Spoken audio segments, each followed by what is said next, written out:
So class 5th आज हम अपनी एक्सरसाइज ए को कंटिन्यू करेंगे, जिसमें क्वेश्चन नंबर 8 बचा था, जो कि है change the following into mix fraction. अब हमें फ्रैक्शंस को यानी कि इम्प्रॉपर फ्रैक्शंस को, जो उस दिन हमने आपको एक्सप्लेन किए थे कि इम्प्रॉपर फ्रैक्शन क्या होते हैं, जिनके न्यूमरेटर बड़े डिनोमिनेटर से होते हैं, उनको हम इम्प्रॉपर फ्रैक्शन कहते हैं।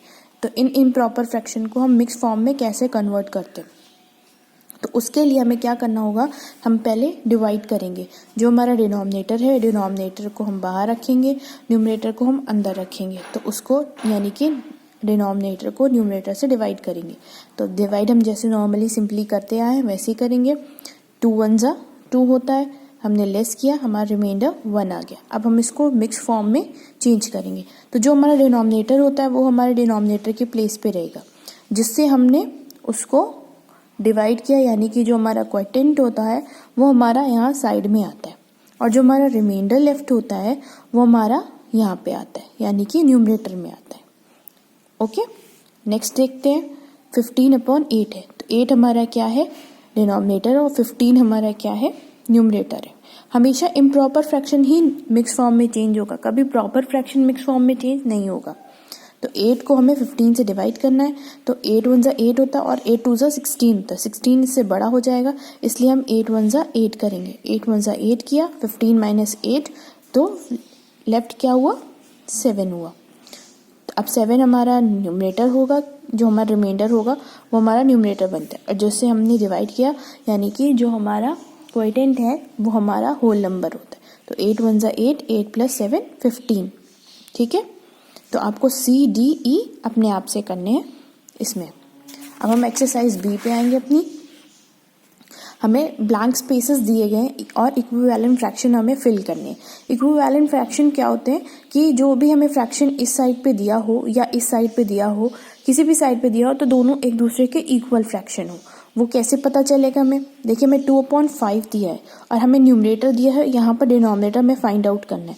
तो वो हम किस तरीके से फाइंड आउट करेंगे, तो हम ये देखेंगे जो हमें दिया है, जो चीज़ हमें इन्फॉर्मेशन गिवन है, वो हम ये देखेंगे कि किस नंबर के से वो मल्टीप्लाई हो रही है या डिवाइड हो रही है।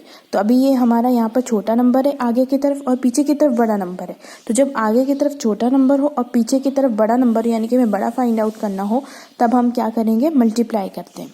तो 2 के टेबल में 8 4 टाइम्स आता है, यानी कि 2 4 8 होता है। तो जब हमारा 2 4 8 हो रहा है, जिस नंबर से हम न्यूमरेटर को मल्टीप्लाई या डिवाइड करते हैं, उसी नंबर से, सेम नंबर से हम डिनोमिनेटर को भी मल्टीप्लाई या डिवाइड करते हैं। तो यहाँ पर तो हमारा मल्टीप्लाई का केस है, तो 2 × 4 8 होता है, तो 5 × 4 20 होता है। इसका मतलब ये है कि जो यहाँ पर ये जो स्पेस दिया गया है, यहाँ पर क्या आएगा, 20 आएगा। नेक्स्ट इज 15/24, और यहाँ पर हमें इंफॉर्मेशन दी है डिनोमिनेटर की। अब आप ये देखिए, यहाँ पर जो नंबर दिए गए हैं ये हमें बड़े नंबर दिए गए हैं, और यहाँ पर जो नंबर दिया है ये छोटा दिया है। अभी अभी हमने आपको बताया था कि जब आगे की तरफ छोटा नंबर दिया हो और पीछे की तरफ बड़ा नंबर दिया हो, तब हम मल्टीप्लाई करते हैं, और जब आगे की तरफ बड़ा नंबर और पीछे की तरफ छोटा नंबर दिया हो तब हम डिवाइड करते हैं। तो अब हम ये देखेंगे 24 8 के टेबल में कितने टाइम से डिवाइड हो रहा है। तो 8 के टेबल में अगर हम 24 को 3 से डिवाइड करेंगे तो 8 आएगा। 24 8 3 24, ठीक। तो इसीलिए हम इसको भी 3 से करेंगे डिवाइड। तो जब 15 को 3 से डिवाइड किया जाएगा तो क्या आएगा, 5 आएगा। तो हमारा ब्लैंक स्पेस में क्या आ जाएगा, 5 आ जाएगा। इसी तरह आपको question number C D and E और F आपको अपने आप से करने हैं। Next is find 1 equivalent fraction of. अब आपको 1 इक्विवेलेंट फ्रैक्शन फाइंड आउट करना है। वो आप कैसे करोगे, जब आपको दिया गया है कि 2/7 और न्यूमरेटर क्या होना चाहिए, वहाँ पर 12 होना चाहिए। तो हमें इन्फॉर्मेशन गिवन जो है 2/7 = 12, और नीचे की हमें इन्फॉर्मेशन नहीं दी, जो हमें खुद फाइंड आउट करनी है। तो अभी हमने आपको बताया था कि जब हमें आगे की तरफ छोटा नंबर, पीछे की तरफ बड़ा नंबर दिया होता है, तो हम पहले ये देखते हैं कि उसमें हम मल्टीप्लाई करते हैं, और अब हम ये देखेंगे कि किस टेबल से ये मल्टीप्लाई होगा। तो 2 के टेबल में 12 6 टाइम्स आता है, यानी कि 2 6 12 होता है। तो इसका मतलब 7 को भी हमें 6 से मल्टीप्लाई करना होगा, तो 7 6 42 हो गया। ओके, नेक्स्ट इज 18/20, और इसमें डिनोमिनेटर क्या होना चाहिए, 10 होना चाहिए। तो 18/20 और डिनोमिनेटर 10 है, हमें क्या फाइंड आउट करना है, फिर न्यूमरेटर फाइंड आउट करना है। अब देखो आगे वाला फ्रैक्शन बड़ा है और पीछे वाला फ्रैक्शन छोटा है, तो इसका मतलब ये है कि इसमें डिवाइड होगा। तो 10 की टेबल में 2 टाइम्स जब हम 20 को 2 से डिवाइड करेंगे या 10 को 2 से मल्टीप्लाई करेंगे तो हमें 20 मिलेगा। तो 20 divided by 2 is equals to 10 and 18 divided by 2 is equals to 9।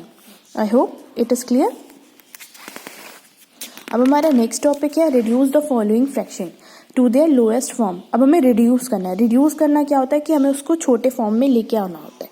तो उसके लिए हमें सबसे पहले ये देखना होता है कि न्यूमरेटर और डिनोमिनेटर दोनों एक ही टेबल में आना चाहिए। कैसे? 16 और 32। अब देखो 16 और 32 किस टेबल में आते हैं? 4 के टेबल में आते हैं। 16 4 4 जा 16 होता है और 4 8 जा 32 होता है। ठीक, ऐसे ही अब फिर देखेंगे 4 और 8 दोनों एक ही टेबल में आते हैं, अपने ही टेबल में। 4 1 जा 4 एंड 4 2 जा 8। अब ये देखो 1 और 2 किसी अपने अपने टेबल में आते हैं, अलग अलग किसी टेबल में एक साथ नहीं आते। तो ये इसका क्या हो गया? 16/32 का लोएस्ट फॉर्म हो गया। Next is 24/36। अब इसको देखते हैं कि किस टेबल में आते हैं। 24 और 36 दोनों 6 के टेबल में एक साथ आते हैं। 6 4 जा 24 होता है एंड 6 6 जा 36 होता है। और 4 और 6 भी देखो किसी एक टेबल में आते हैं। किस टेबल में आते हैं? 2 के टेबल में आते हैं। 2 2 जा 4 एंड 2 3 जा 6। अब 2 और 3 आ गया हमारे पास। 2 एंड 3 ये सिर्फ अपने अपने टेबल में आते हैं, अलग अलग, एक साथ दोनों किसी एक टेबल में नहीं आते। तो इसलिए ये इसका लोएस्ट फॉर्म हो गया। ठीक है, तो आपको C D E N F अपने आप से करने हैं। ठीक है, हमारा नेक्स्ट टॉपिक है check whether the following pairs are equivalent और नॉट। हमें कुछ पेयर्स दिए गए हैं, उसको हमें चेक करना है कि वो इक्वल है एक दूसरे के या नहीं। तो उसके लिए हमें क्या करना होगा? हमें क्रॉस मल्टीप्लाई करना होगा। जैसे हमें फर्स्ट पेयर दिया है 12/14 एंड 18/21। तो क्रॉस मल्टीप्लाई का मकसद क्या होता है? इसका मतलब ये होता है कि 12 यानी न्यूमरेटर और दूसरे वाले का डिनोमिनेटर, इस वाले का डिनोमिनेटर और इस वाले का न्यूमरेटर, तो ये क्रॉस बन जाता है। तो हमें इसको इससे मल्टीप्लाई करना होता है और इसको इससे मल्टीप्लाई करना होता है। देखिए 12 मल्टीप्लाई बाय 21, 12 मल्टीप्लाई बाय 21 252 आया और 14 मल्टीप्लाई बाय 18 252 आया। तो दोनों को मल्टीप्लाई करने पे सेम आंसर आया। अगर दोनों को मल्टीप्लाई करने पे सेम आंसर आया तो हमारा आंसर होगा दे आर इक्वल, यानी कि दोनों इक्वल हैं एक दूसरे के। नेक्स्ट देखते हैं, हमने बी स्किप किया हुआ है क्योंकि बी वाला भी इक्विवेलेंट है, वो आपको सॉल्व करना है। हमने सी किया है, तो अब सी वाला देखिए 36/15 एंड 20/48 दोनों को क्रॉस मल्टीप्लाई करेंगे। वो कैसे? इसका न्यूमरेटर, इसका डिनोमिनेटर, इसका न्यूमरेटर और इसका डिनोमिनेटर। तो 36 मल्टीप्लाई बाय 48 1728 आया। 15 मल्टीप्लाई बाय 20 300 आया। दोनों के आंसर्स डिफरेंट आए, तो ये क्या है? They are not equivalent. तो आपको B, D, E and F अपने आप से करने हैं। आई होप आपको एक्सरसाइज क्लियर होगी। Please do the work and submit it